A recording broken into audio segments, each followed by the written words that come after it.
ઓમ નમઃ શિવાય. શિવ પુરાણમાં શિવ તત્વ અથવા તો શિવ નામ, એના અર્થો અને એના રહસ્યો અનેક જગ્યાએ પુરાણકારે ગાયા છે. વ્યાસ ભગવાન એક સુખ્યાત એવો અર્થ જે આપને વિદિત છે, શિવ એટલે કલ્યાણ, કલ્યાણકારી તત્વ એટલે શિવ.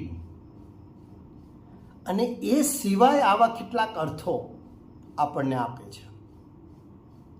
એમ તો શિવ પુરાણમાં શિવલિંગ અને એની પૂજાનું મહત્વ, રુદ્રાક્ષ, ભસ્મ, બિલ્વપત્ર આદિનું જે મહત્વ છે એ વ્યાસ ભગવાન ગાય છે યથાવકાશ. પણ આ જ વ્યાસ ભગવાન પ્રારંભે શિવ પુરાણનું મહાત્મ્ય સમજાવે છે કે અનેક પુરાણોમાંનું એક એવું આ શિવ પુરાણ એના કયા ગુણ વિશેષોને કારણે સવિશેષ શિવ ભક્તોને પ્રિય બન્યું છે એની વાત બહુ રસિકતાથી કરે છે, ધર્મને નજર સમક્ષ રાખીને કરે છે. શિવ રહસ્યને ઉદ્ઘાટિત કરતા શિવ પુરાણની વિશ્વસનીયતા અને વિશ્વસ્તરીયતા આ બંનેને સ્થાપી આપે છે. તો આવો પ્રારંભે આપણે આ પુરાણને વંદન કરીએ, પુરાણની વંદના ગાઈએ. વંદે શિવ પુરાણમ હિ સર્વદાહમ પ્રસન્નધિઃ શિવ પ્રસન્નતામ યાયાદ્યાત્સ્વ પદયોરતિમ. હું પ્રસન્નતાપૂર્વક શિવ પુરાણને સદા વંદન કરું છું.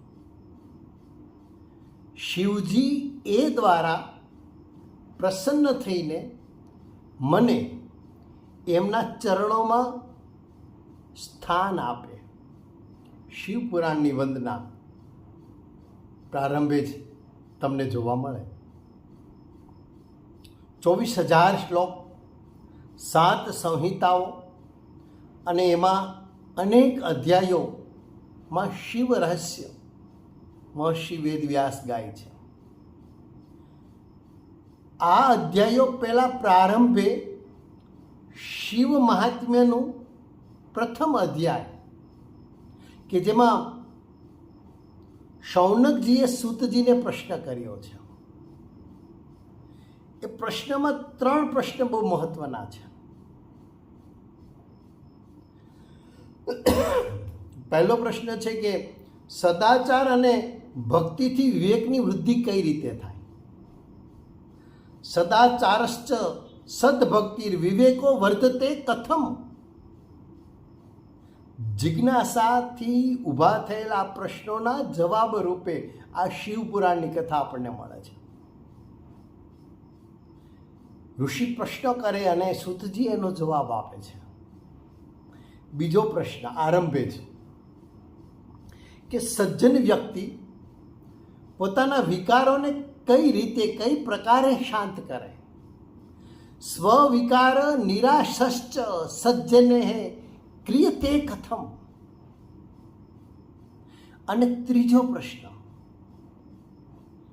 કે આ પૃથ્વી પર કયો પદાર્થ, કઈ વસ્તુ અત્યંત અને શ્રેષ્ઠ કલ્યાણકારી છે? આપ જાણતા જશો આ ત્રણેયના ઉત્તર. હા, આ ત્રણેયનો જવાબ એક છે. શિવનામ, શિવ સ્મરણ અને શિવ કથા. સૂતજીએ આ પરમ શ્રેષ્ઠ શિવ પુરાણને એના જવાબ રૂપે આગળ ધર્યું છે અને કાલરૂપી મહાસર્પનું વિધ્વંસક કહ્યું છે આ પુરાણને. કાલ વ્યાલ મહાત્રાસ વિધ્વંસકરમ ઉત્તમમ એ આ શિવ પુરાણ છે. શૈવમ પુરાણમ પરમમ એમ કહીને શિવ પુરાણને ઉપરના ત્રણેય પ્રશ્નોના જવાબ રૂપે પરમ, શ્રેષ્ઠ અને કલ્યાણકારી ગણ્યું છે. શ્રેષ્ઠ શાસ્ત્ર તરીકે શિવ પુરાણને સૂતજી મૂકી આપે છે. એતત શિવ પુરાણમ હિ પરમમ શાસ્ત્રમ ઉત્તમમ એમ કહીને સર્વોચ્ચ સ્થાને શિવ પુરાણને સૂતજી મૂકે છે. આગળ એમ પણ કહે છે કે પરમ દિવ્ય રસાયણ એવું કોઈ સ્વરૂપ હોય તો એ પણ આ શિવ પુરાણ છે, જે સર્વ સિદ્ધાંતોથી સંપન્ન હોય, વળી ભક્તિની વૃદ્ધિ કરનારું પણ હોય અને પરમ શિવ એને સંતુષ્ટ કરનાર પણ નીવડે એવું દિવ્ય રસાયણ એટલે આ શિવ પુરાણ. સર્વ સિદ્ધાંત નિષ્પન્નમ ભક્ત્યાદિક વિવર્ધનમ શિવતોષકરમ દિવ્યમ. શિવતોષ, શિવને સંતોષ કરે એવું આ દિવ્ય, એવું આ રસાયણ છે. પછી પાપ પુણ્યને પણ જોડે છે. પુરાણ છે, ઋષિના મુખેથી આ કથા કહેવાય છે. એટલે પાપ ને પુણ્ય આવવાના જ, એને તમે અનેક અર્થમાં લઈ શકો. વર્તમાન સમય સંદર્ભે પણ એની વ્યાખ્યાઓ થઈ શકે, પણ આ વિડીયોમાં એને અવકાશ નથી. અહીં તો માત્ર એને આ ઋષિ એમ કહે છે કે આ શિવ પુરાણનું સ્મરણ માત્ર માણસને પાપ મુક્ત કરી દે છે. પુરાણ શ્રવણાત શંભોર નિષ્પાપો જાયતે નર. અહીંયા નર એટલે માત્ર પુરુષ નહીં, માનવ જાતિ સમગ્ર અનેક ભોગ ભોગવીને શિવલોક ગમન થાય છે જીવનું. શિવ પુરાણ કથન શ્રવણ કર્યા પછી ભુક્ત્વા ભોગાન સુવિપુલત શિવલોકમ વાપ્નુયાત. શિવલોકમાં એમને સ્થાન મળે છે. આગળ તમે જુઓ, આ જ શિવ મહાત્મ્ય, પુરાણનું મહાત્મ્ય વ્યાસ ભગવાન જે રીતે ગાય છે અને સૂતજી જે રીતે કથે છે, એમ કહે છે કે શિવ પુરાણનું શ્રવણ કરો તો માણસ માણસ ન રહે, સ્વયં શિવ રૂપ બની જાય. રુદ્રનું રૂપ એમને પ્રાપ્ત થાય. રુદ્રા તે મનુષ્યા ન મંતવ્યા. રુદ્રા એ માણસ માણસ પછી ન રહે. આ રુદ્ર બની જાય એટલે શું? એ સ્વયં શિવ બને, ના કલ્યાણકારી બને. કોઈકના કલ્યાણના વિચાર એના હૃદયમાં સ્ફુરે. આ શિવરૂપ છે. એવ ન સંશય. કળિયુગને ધ્યાનમાં રાખીને આવું ટેગ લાઈન છે. એવ ન સંશય. શિવ પુરાણ મેં અનેક જગ્યાએ બહુ વિકલ્પો મજાના મૂક્યા છે કે સમગ્ર શિવ પુરાણનું કથન શક્ય ન બને તો એક દિવસનું કથન શક્ય ન બને, પઠન શક્ય ન બને તો એક મંત્રનું શ્રવણ પઠન, અડધા મંત્રનું પઠન કીર્તન શ્રવણ મનન, કે પછી માત્ર શિવના કલ્યાણકારી છે. પૂજા માટે પણ કોઈ બાંધછોડ નથી. શિવ પુરાણમાં આ જે વિશેષતા મને વધારે સ્પર્શી છે. નાહવા બાબતે પણ એ કાળ, સ્થળ, સમય, સંદર્ભ આ બધાની સાવચેતી રાખીને કહે છે. સ્નાનનું મહત્ત્વ સમજાવે છે શિવ પૂજા પૂર્વે, પણ એમાં જે શક્યતાઓ છે, ભય સ્થાનો છે, પહેલી બતાવી દે છે. જ્ઞાતિવાદ ક્યાંય નથી. સ્ત્રી પણ શિવ પૂજા કરી શકે, કોઈ પણ પ્રકારની સ્ત્રી, સધવા વિધવા કોઈ પણ સ્વરૂપા, કોઈ પણ જ્ઞાતિ જાતિની વ્યક્તિ શિવ પૂજાને માટે અધિકારી છે. આવી અનેક શક્યતાઓને કારણે આ શિવ પુરાણે વધારે આપણને આકર્ષિત લાગે, આપણને વધારે આકર્ષે.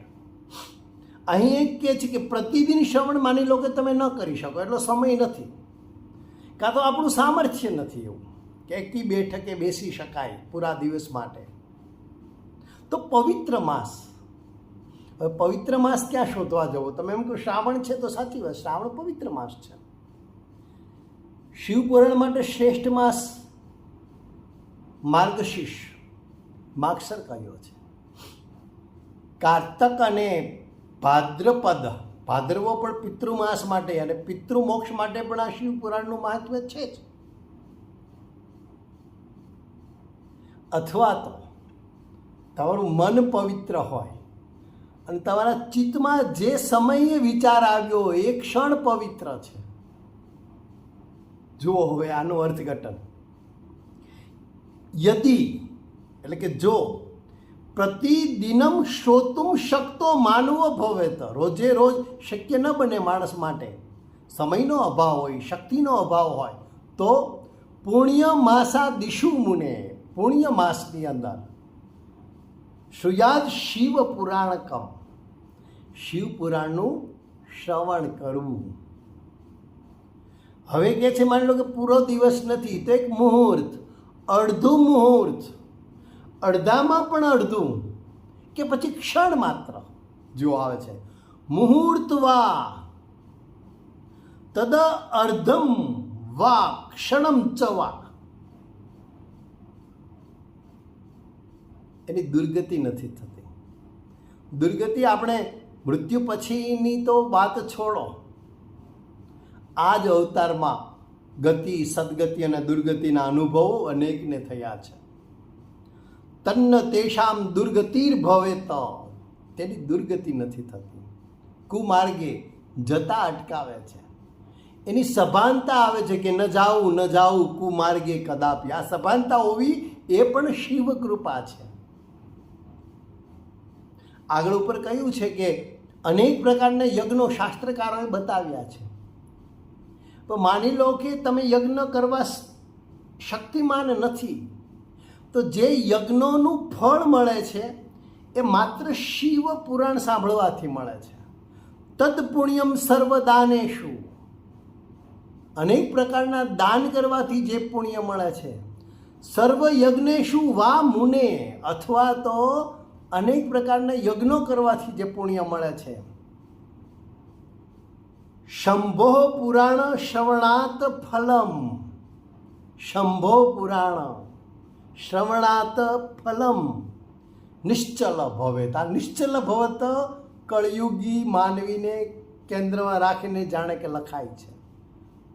મનુષ્ય માટે આ કલ્પવૃક્ષ સમૂહ ફળદાયી છે. દેવો માટે તો પછીની વાત છે, પહેલાં માણસને લીધો છે. કલ્પદ્રુમ ફલમ સમ્યક, કલ્પવૃક્ષની નીચે તમે ઊભા રહો અને ઈચ્છો તે મળે. એમાં શિવ શરણે આવો, શિવ પુરાણના આશ્રિત બનો તો મનવાંછિત ફળ આપનારા શિવ પુરાણ છે. આ શિવ પુરાણને અમૃત રૂપ કહ્યું છે. હોય જ ને સ્વાભાવિક, શિવે સ્વયં વિષ પીધા છે એટલે વિષ પીને અમૃત આપે છે. ઝેર પચાવીને અમૃત રૂપ છે, અમૃત સ્વરૂપા છે શિવ. એટલે માટે શિવનું પુરાણ અમૃત રૂપ પુરાણ કીધું છે. અને એનું શ્રવણ કરે પછી અમૃતનું પાન કરનાર તો ચિરંજીવી બની જાય, અજર અમર બની જાય. એકો અજરા મરહ સ્યાદ્વે પિબન્નેવા મૃતમ પુમાન. આ સ્પષ્ટ વાત કરી છે. અમૃત પીવાથી, શિવ નામરૂપી અમૃત પીવાથી, શિવ પુરાણનું શ્રવણ કરવાથી અજર અમર માણસ થઈ જાય છે અને નામની મહિમા થઈ જાય છે. આપણે જુઓ કેટલા શિવ ભક્તો દેહરૂપે એ દેહ છોડ્યો હોય પણ એની આભા, એની નામની ચિરંજીવિતા આજે પણ આપણા ચિત્તમાં ઝબકી જાય છે. રોજ આ પુરાણનું સેવન કરવાનું કહ્યું છે. સદા સેવ્યા, સદા સેવ્યા, સદા સેવ્યા, વિશેષ 3 વખત ભાર મૂકીને કહે છે. સદા સેવ્યા, સદા સેવ્યા, સદા સેવ્યા વિશેષતઃ. અને પછી એમ કીધું કે જે ઘરમાં આ પુરાણનું પારાયણ થાય છે, શિવ કથા થાય છે, રોજ શિવકથા થવી એટલે અર્થ નથી કે અધ્યાય પહેલો, અધ્યાય બીજો, સંહિતા 1, સંહિતા 2 અને ક્રમાનુસાર રોજ કથા થાય. પણ શિવ ચરિત્રની વાતો, શિવ સંબંધી સ્તોત્રનું ગાન, પઠન, શિવ નામ સ્મરણ આ પણ શિવકથા છે. જેમ કીધું, પૃથ્વી બ્રહ્માંડ એક શિવલિંગ રૂપ છે. અને એની સામે ત્યાં સુધી કીધું કે માની લો કે શિવ પૂજા માટે તમારી સામે શિવલિંગ નથી, તો અંગૂઠાને, ડાબા હાથના અંગૂઠાને શિવલિંગનું પ્રતીક માની જમણા હાથેથી એના પર જલાભિષેક કરો તો શિવ અર્ચનમ જેટલું પુણ્ય તમને પ્રાપ્ત થાય છે. કેટલી વિશાળતા! આ જે છે ઉદારતા છે, આ વિશાળતા છે, આ વૈકલ્પિક વ્યવસ્થા છે શિવપુરાણની. એ વિશેષ આકર્ષણ પાસું છે મારા માટે. તો જે ઘરમાં રોજ શિવ કથા થાય છે એ ઘર સાક્ષાત તીર્થ કહ્યું છે. તીર્થ ભૂતમ હિ તદ ગેહમ બસતામ પાપ શાસનમ. તીર્થ કહ્યું એ ઘરને. શિવપુરાણ માટે પણ જ્યારે તમે કહ્યું કે એના સ્થળના સંદર્ભ શિવપુરાણમાં એક જગ્યાએ આવે છે. આજે હું વાત નથી કરવાની એના વિશે, પણ આ ઉલ્લેખ નીકળ્યો કે શ્રેષ્ઠ સ્થળ કયું, તો સૌથી પહેલાં કીધું છે ઘર. શિવપુરાણ માટેનો પહેલો જ સંદર્ભ આવ્યો છે ઘર એ ઉત્તમ છે શિવકથા કરવા માટે. અને પછી નદી કિનારે, તીર્થ સ્થાને, સપ્ત નદીને કિનારે, શિવ મંદિરે, આવા અનેક સ્થાનકો બતાવે છે. પણ પહેલું સ્થાનક બતાવ્યું છે ઘર. જે ઘરમાં રોજ શિવકથા થાય છે એ ઘર જ તીર્થ બની જાય છે. પણ એ દેહ પણ તીર્થ બની જાય છે. અશ્વમેધ યજ્ઞ અને વાજપેયી યજ્ઞથી જે પુણ્ય મળે છે એ પુણ્ય શિવ કથા શ્રવણ કીર્તનથી મળે છે. અશ્વમેધ સહસ્રાણી, 1000 અશ્વમેધ યજ્ઞનું પુણ્ય, અને વાજપેયી શતાનીચ, 100 વાજપેયી યજ્ઞનું પુણ્ય એકમાત્ર શિવકથા, શિવપુરાણ શ્રવણ કરવાથી મળે. યાદ રહે, રોજ શિવપુરાણનો ઓછામાં ઓછો એક શ્લોક જરૂર કરવો, અથવા અડધા શ્લોકનું પઠન કરવું.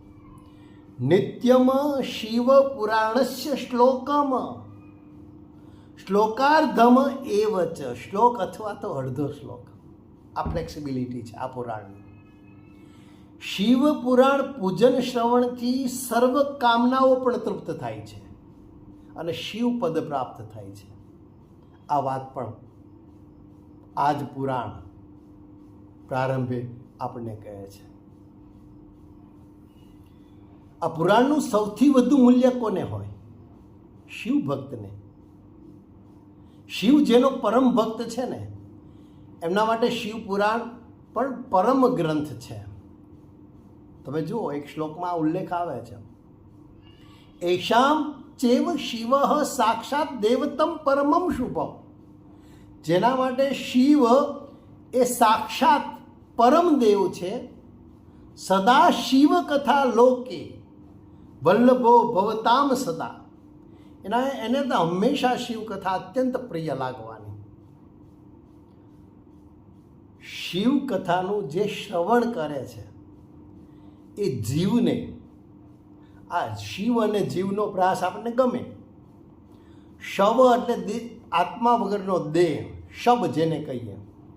શવ અને શિવનો પ્રાસ પણ આપણને ગમે. શવ એટલે જેમાં શિવ તત્વ વિલીન થઈ ગયું છે, જતું રહ્યું છે, માત્ર દેહ વધ્યો છે, ચૈતન્ય નથી. શિવરૂપી ચૈતન્ય ઉડી ગયું છે, માત્ર શવ રહ્યું છે. ઈ કહેતા ઈશ્વરનો ઈ એમાં ઉમેરાય તો શિવ બને. આ બધું આપણને ગમે, પણ એ કથામાં ચાલે. અહીંયા માત્ર એનું મહાત્મ્ય શિવ પુરાણનું, કે શિવ કથાનું શ્રવણ કરનાર ધન્ય છે,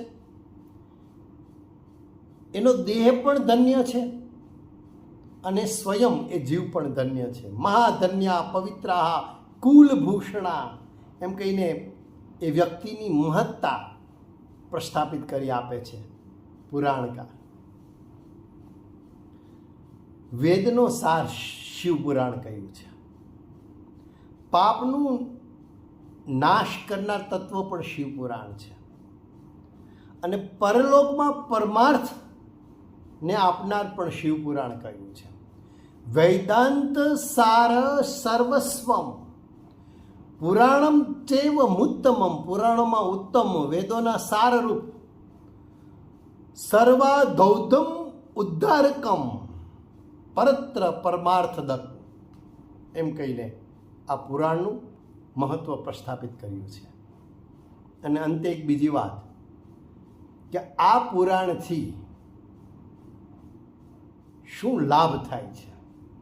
માણસ નિર્ભય બનીને ફરી શકે છે.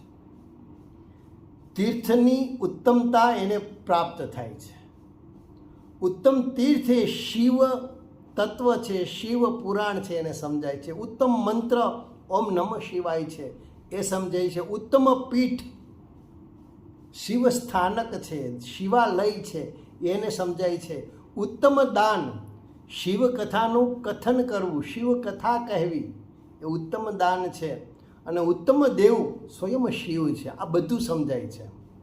પણ જ્યાં શિવ પુરાણનું હજુ પ્રાગટ્ય જ થયું નથી, જ્યાં સુધી શિવકથા પહોંચી નથી, ત્યાં સુધી શિવનું સ્વરૂપ દુર્લભ લાભે.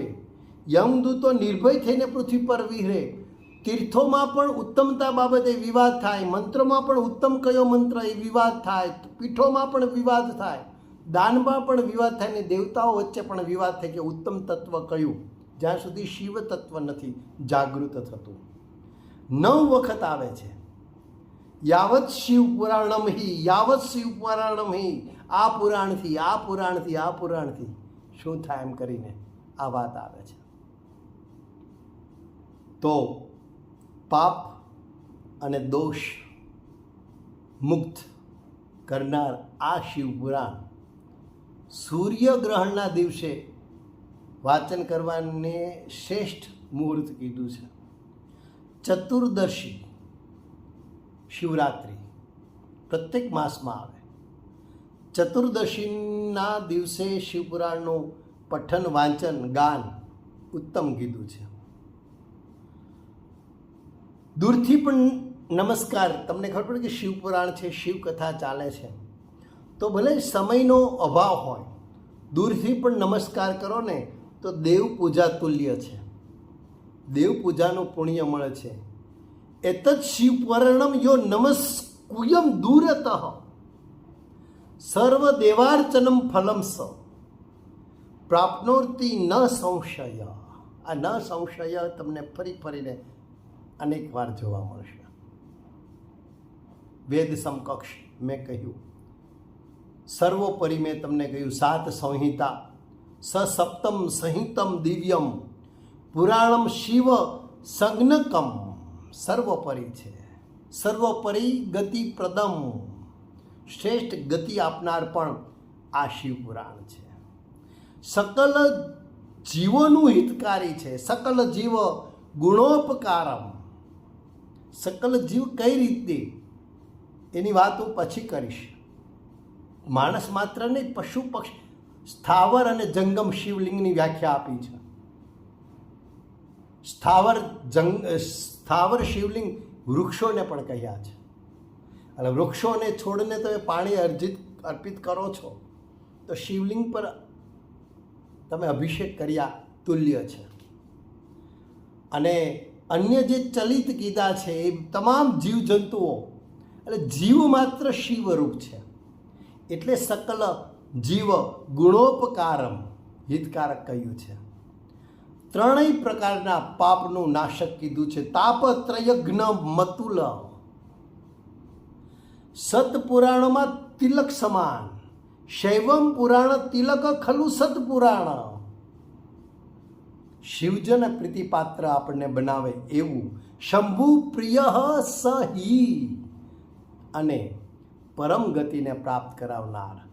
લભેત